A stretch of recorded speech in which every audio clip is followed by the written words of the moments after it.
नमस्कार. दक्षिण आशियाच्या राजकारणात आणि सागरी सीमांवरनं एक एक वेगळ्याच तणावाची लहर उसळली आहे. म्हणजे पडद्याआड ज्या काही हालचाली सुरू होत्या त्या अचानक एका मोठ्या वादळात बदलल्या आहेत. आणि ह्या सगळ्याचा केंद्रबिंदू ठरलाय बंगालचा उपसागर. आणि यामुळे बांगलादेशात तर अक्षरशः खळबळ उडाली आहे. आज आपण आपल्या एका स्रोताच्या आधारे ह्याच घटनेचा सविस्तर आढावा घेणार आहोत.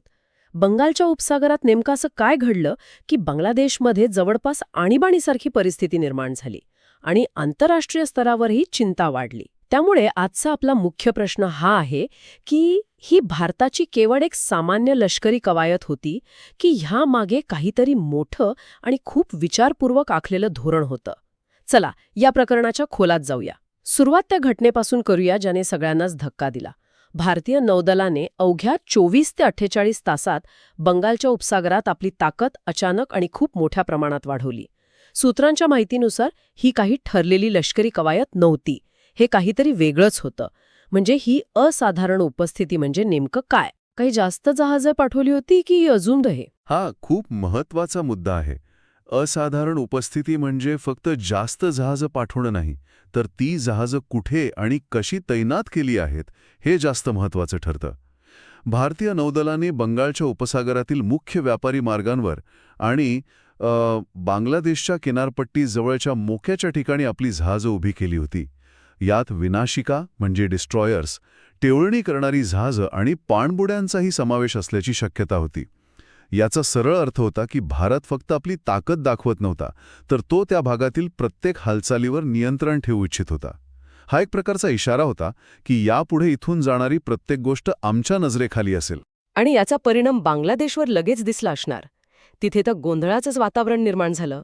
देशात तातडीच्या उपाययोजना जाहीर झाल्या, सीमा अचानक कडक केल्या गेल्या, जमिनीपासून समुद्रापर्यंत पाळत कित्येक पटींनी वाढवण्यात आली. म्हणजे राजधानी ढाकापासून ते चटगावच्या किनाऱ्यापर्यंत एक भीती आणि चिंतेचं वातावरण पसरलं होतं. हो, कारण बांगलादेशसाठी हा अनपेक्षित धक्का होता.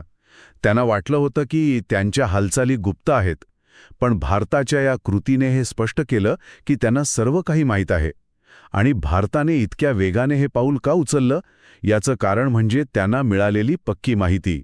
अनेक दिवसांपासून भारताच्या पूर्वेकडील भागात आणि सागरी मार्गांवर काहीतरी असामान्य घडत असल्याचे संकेत मिळत होते.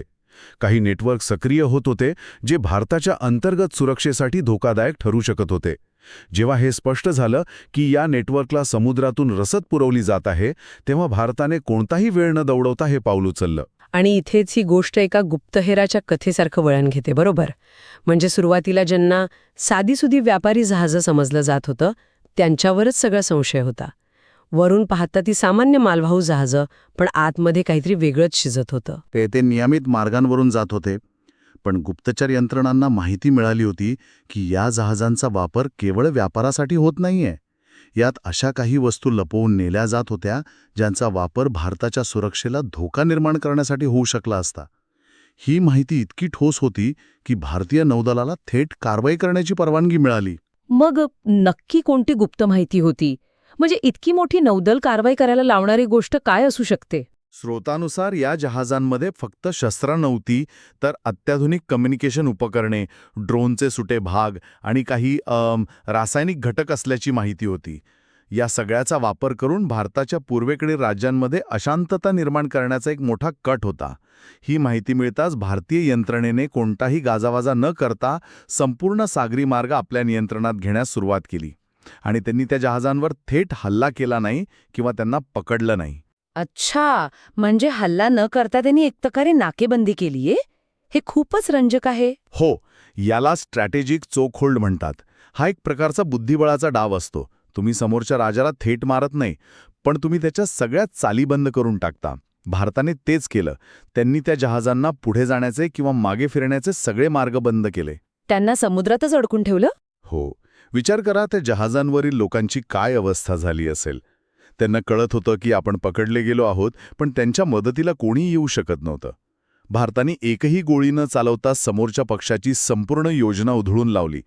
याला म्हणतात future of low intensity conflict. अविश्वसनीय. म्हणजे समोरच्याला गुडघे टेकायला लावायचं, पण युद्धाची घोषणा न करता. मग साहजिकच बांगलादेशची प्रतिक्रिया तीव्र असणार. सुरुवातीला तसंच झालं. बांगलादेशाकडून कडक शब्दात निषेध नोंदवण्यात आला. आमच्या सागरी हद्दीत हस्तक्षेप सहन केला जाणार नाही अशा धमक्याही देण्यात आल्या. पण जेव्हा त्यांच्या लक्षात आलं की भारताकडे ठोस पुरावे आहेत आणि भारतीय नौदल मागे हटणार नाही, तेव्हा त्यांची भाषा बदलली. त्यांना कळलं की आता हे प्रकरण हाताबाहेर जातंय. बरोबर.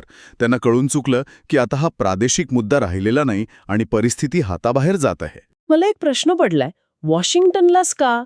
अलीकडच्या काळात बांगलादेशचे चीनसोबतचे संबंध जास्त जवळचे राहिले आहेत. मग मदतीसाठी बीजिंगकडे न जाता वॉशिंग्टनकडे का धाव घेतली? हां, या संपूर्ण प्रकरणातील सर्वात महत्त्वाचा जिओपॉलिटिकल अँगल आहे. वॉशिंग्टनला फोन करणे हे एक मोठं धोरणात्मक विधान होतं. याचे काही संभाव्य अर्थ आहेत. एक, कदाचित त्यांना चीनकडून अपेक्षित असलेला पाठिंबा मिळाला नसेल. चीन भारतासोबत थेट सागरी संघर्षात उतरण्यास उत्सुक नसावा. 2, आणि ही जास्त मोठी शक्यता आहे की बांगलादेशला वाटलं असेल की केवळ अमेरिकेतच भारतावर राजनैतिक दबाव आणण्याची ताकद आहे. त्यांना ह्या प्रकरणाला आंतरराष्ट्रीय स्वरूप द्यायचं होतं, जेणेकरून भारतावर प्रेशर वाढेल. पण त्याचा उलटा परिणाम झाला. अगदी त्याचा उलटाच परिणाम झाला. तो कसा? अमेरिकेला मध्यस्थीसाठी बोलावून बांगलादेशने एक प्रकारे कबूल केलं की ते स्वतः ही परिस्थिती हाताळू शकत नाहीत. या घटनेने बंगालच्या उपसागराचं जागतिक व्यापारातील महत्त्व अधोरेखित केलं. हा मार्ग जपान, दक्षिण कोरिया आणि चीनच्या व्यापारासाठी अत्यंत महत्त्वाचा आहे. त्यामुळे इथल्या कोणत्याही अस्थिरतेमुळे अनेक देशांची चिंता वाढते. अमेरिकेला यात ओढल्यामुळे या प्रकरणावर संपूर्ण जगाचं लक्ष गेलं, जे भारताच्याच पथ्यावर पडलं. का? कारण भारताची भूमिका बचावात्मक होती, आपल्या सुरक्षेसाठी उचललेलं पाऊल अशी होती. म्हणजे बांगलादेशचा डाव त्यांच्यावरच उलटला. पण याचा परिणाम त्यांच्या देशांतर्गत राजकारणावर काय झाला? तिथे तर नक्कीच उलथापालथ झाली असणार. हो, नक्कीच. तिथे राजकीय अस्थिरता प्रचंड वाढली. सरकारवर प्रचंड दबाव आला. ज्या कट्टरपंथी गटांनी आणि नेत्यांनी भारताविषयी आक्रमक भूमिका घेण्याचं समर्थन केलं होतं, तेच आता तोंडावर पडले होते. विरोधी पक्षांनी सरकारला घेरण्यास सुरुवात केली की तुमच्या परराष्ट्र धोरणामुळे देश एका मोठ्या संकटात सापडला आहे. आणि अर्थव्यवस्थेचं काय? हो, तो सर्वात मोठा फटका होता. स्रोतांनुसार एक धक्कादायक गोष्ट समोर आली. ज्या बेटांवर आणि बंदरांवर बांगलादेश आपल्या सुरक्षेसाठी आणि व्यापारासाठी अवलंबून होता, तीच आता त्यांची सर्वात मोठी डोकेदुखी ठरली होती. भारताच्या चोखहोल्डमुळे पुरवठा साखळी म्हणजे सप्लाय चेन पूर्णपणे विस्कळीत झाली. एक मिनिट, पुरवठा साखळी विस्कळीत झाली हे ऐकायला खूप तांत्रिक वाटतं. सामान्य माणसासाठी याचा नेमका अर्थ काय होतो? म्हणजे काही जहाजांना थांबवल्यामुळे एवढा मोठा परिणाम कसा होऊ शकतो? खूप चांगला प्रश्न आहे. याचा परिणाम एखाद्या डॉमिनो इफेक्टसारखा असतो. जेव्हा काही जहाजं अडकतात तेव्हा फक्त त्यातील मालाचं नुकसान होत नाही, इतर जहाजं त्या मार्गावर यायला घाबरतात. जहाजांच्या विम्याचे हप्ते म्हणजे इन्शुरन्स प्रीमियम्स वाढतात. बंदरांवर मालाची ने-आण थांबते, ज्यामुळे तिथल्या उद्योगांवर परिणाम होतो. बांगलादेशच्या बाबतीत त्यांच्या तयार कपड्यांच्या निर्यातीवर याचा मोठा परिणाम झाला, जी त्यांच्या अर्थव्यवस्थेचा कणा आहे. अच्छा. सरकारबद्दलचा विश्वास कमी होऊ लागला आणि सत्ता बदलाच्या चर्चांनाही जोर चढला. म्हणजे बाह्य शक्तींच्या मदतीवर अवलंबून राहण्याचं धोरण किती धोकादायक ठरू शकतं, याचं हे एक उत्तम उदाहरण आहे. अगदी. बांगलादेशातील राजकीय विश्लेषकांनी उघडपणे हेच म्हणायला सुरुवात केली. त्यांनी प्रश्न विचारला की आपण अशा देशावर किती काळ अवलंबून राहू शकतो, जो स्वतःच्या स्वार्थासाठी आपल्याला कधीही संकटात टाकू शकतो. या घटनेने बांगलादेशातील लोकांना आत्मपरीक्षण करण्यास भाग पाडलं. आणि दुसरीकडे या संपूर्ण प्रकरणात भारताची प्रतिमा कशी बनली? कारण आंतरराष्ट्रीय राजकारणात तुम्ही काय करता यापेक्षा ते कसं दिसतं हे जास्त महत्त्वाचं असतं, नाही का? बरोबर. भारताने ही परिस्थिती अतिशय कुशलतेने हाताळली. त्यांनी कुठेही आक्रमकता दाखवली नाही, कोणताही मोठा लष्करी संघर्ष टाळला, पण त्याचवेळी त्यांनी अत्यंत कणखरपणे संदेश दिला की राष्ट्रीय सुरक्षेशी कोणतीही तडजोड केली जाणार नाही.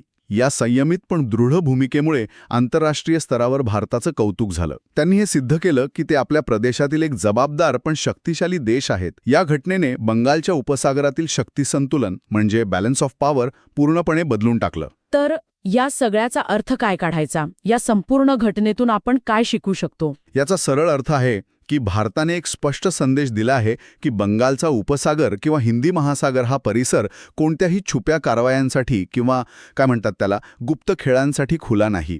या प्रदेशात शांतता आणि स्थिरता राखण्याची जबाबदारी आणि क्षमता दोन्ही भारताकडे आहे. या घटनेने केवळ सुरक्षा समीकरणेच बदलली नाहीत, तर मुत्सद्दीगिरीची एक नवीन दिशा दाखवली आहे. म्हणजे जिथे प्रत्यक्ष युद्ध न करताही केवळ धोरणात्मक दबाव आणि अचूक माहितीच्या आधारे आपले उद्दिष्ट साध्य करता येते. म्हणजे ज्या गुप्त योजना पडद्याआड शिजत होत्या त्या वेळेआधीच उघड झाल्या आणि बंगालचा उपसागर आता केवळ एक सागरी मार्ग न राहता धोरणात्मक संघर्षाचे एक प्रतीक बनला आहे. आजच्या या सविस्तर चर्चेतून एक गोष्ट तर स्पष्ट झाली आहे की बंगालच्या उपसागरातील हा तणाव काही एका रात्रीच घडलेली घटना नव्हती.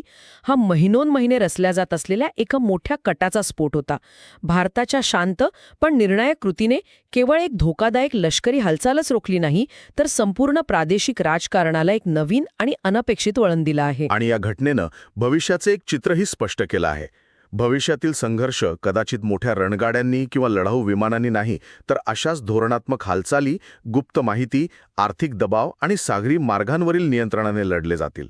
जिथे थेट हल्ला न करता समोरच्या पक्षाला अशा परिस्थितीत आणून ठेवलं जाईल जिथे त्यांच्याकडे हार मांडण्याशिवाय दुसरा कोणताही पर्याय उरणार नाही. या संपूर्ण विश्लेषणावर विचार करण्यासाठी श्रोत्यांसाठी एक प्रश्न सोडून जाते.